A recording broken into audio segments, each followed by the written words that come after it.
Hi, fourth graders. Today we are working on writing a paragraph. We are going to read this, which is a writing prompt. You need a couple supplies. I want you to go find them if you don't have them out already. You need this packet and this packet, which we worked in last week. I want you to go ahead and open up this packet to page 6. This was the compare and contrast we worked on. We've already done the thinking for this paragraph, so the writing should be easy. And in this packet, I'd like you to turn to page 16. Pause the video to give you time to do that. Once you're on page 16, let's read this short answer written response. This is called a writing prompt. It's to prompt you or give you an idea of what you're being asked to write about. Let's read it together. A bird's free lunch and the Shimmerdas are both written in first person point of view. Write a paragraph to compare and contrast the narrators of both texts. Give 3 or more examples of how the narrators are the same and different. Be sure to use compare and contrast signal words and cite evidence from the text to support your examples of compare and contrast. This is all to help you do what fourth graders are supposed to do with fourth grade standards. You've already done a lot of the thinking for this because we already compared and contrasted the narrators in the 2 different stories. Today we're going to work on writing and organizing the paragraph using those compare and contrast signal words. Today we're actually just going to start the paragraph. Tomorrow we're going to write the rest of it. So that brings me to the next part. I want to just draw some attention to what we're going to do in this writing. I'm going to pull you a little closer. You have this at home.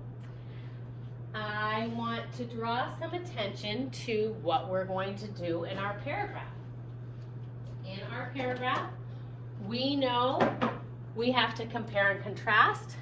We're going to give 3 or more examples, and we're going to use compare and contrast signal words. So we're going to be doing that. But like I said, today we are just going to focus on the start sentence. The start sentence is something that you will do all through school. This is a chart we'll have in our classroom with start. Do you see the letters S, T, A, R, and T? Oops, it's not showing down there. I have a smaller version of it right here. But I want it big for this video right now. The S stands for source. This is a word, this is a trick to help you to always be able to write those start sentence, the first sentence of an essay or a paragraph when you're responding to a prompt. The source is where it comes from. So today, in your writing, where is your ideas coming from? What text is it coming from? And for us, it is coming from 2 different texts, right? Bird's Free Lunch is an essay, and the Shimmerdas was an excerpt from a book. So we could say in the 2 texts, they are 2 texts. So for our purposes, we're going to write 2 texts. That red is not showing up very well. Let me switch to a different color. We're just going to call our source the 2 texts. Next, the T stands for title. We want to be specific in our writing. So our 2 titles are Bird's Free Lunch and the Shimmerdas. Right now, you don't have to be writing anything down at home. You need to be sitting up and listening. And the Shimmerdas. Next, in your start sentence, you include the author. Our authors are John Burroughs John here, and Willa Cather. You can go back to the text and see those. And finally, the right verb. For the right verb, we think about what the author is doing. So the author might be revealing, telling, presenting, explaining, describing. It's how the author writes. So it's different for every different kind of text. In this one, we could say, let's see, in the two texts, the Birds Free Lunch and the Shimmerdas, the authors, John Burroughs and Willa Cather, write, I'm going to say write. And our topic now, we have to go back to that prompt. Our prompt asks us to talk about the point of view in the two texts. It gives us the topic. So our topic is point of view. So our topic here is POV. Oh, we better take a break and do the song. First person is me, second person is you, third person is she, third person is he. It's the POV. So our point of view is the topic of this paragraph.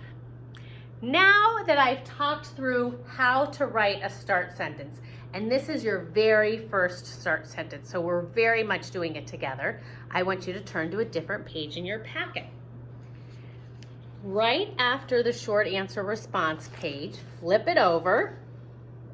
There is the sentence frames for the start sentence, just right there for you. Let's work on this together.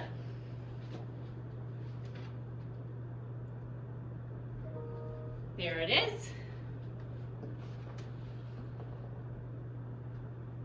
We're going to fill this out. I'll pull it in a little bit so it's nice and close so you can see it. Focus it in a little bit for you. There we go. Now, this is when you need your pencil at home and you need to be filling this out in your paragraph at home. In the two texts, you could also write stories. You couldn't write books. You couldn't write articles because we didn't read books and we didn't read articles. We read texts. A Birds Free Lunch and the Shimmerdas. There's our titles. The authors, John Burroughs. We can fill in their names.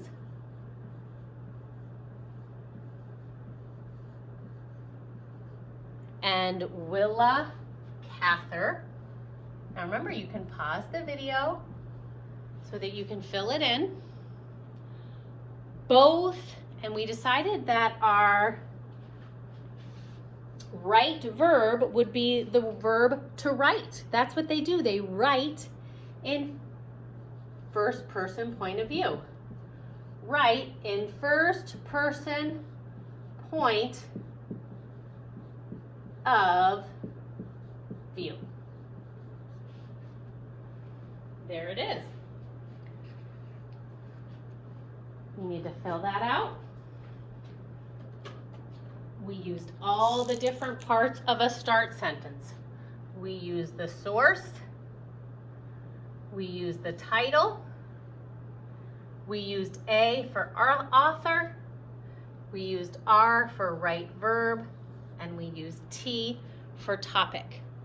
I want to congratulate you for writing your first start sentence. It's going to be the first of many in your career here in 4th grade and your career as a student in Tunkhannock, because you'll enjoy using start sentences. And tomorrow we will continue writing and we'll write the body of the paragraph. We need to write 3 sentences that compare and contrast the point of view in the story, and we'll be using this chart that we did last week, and we'll be using some compare and contrast signal words like but, and, also, however, on the other hand. So that's what tomorrow's lesson will be. Thanks for your attention and for all your hard work. Make sure you have this written and filled out. Pause the video if you need to finish up.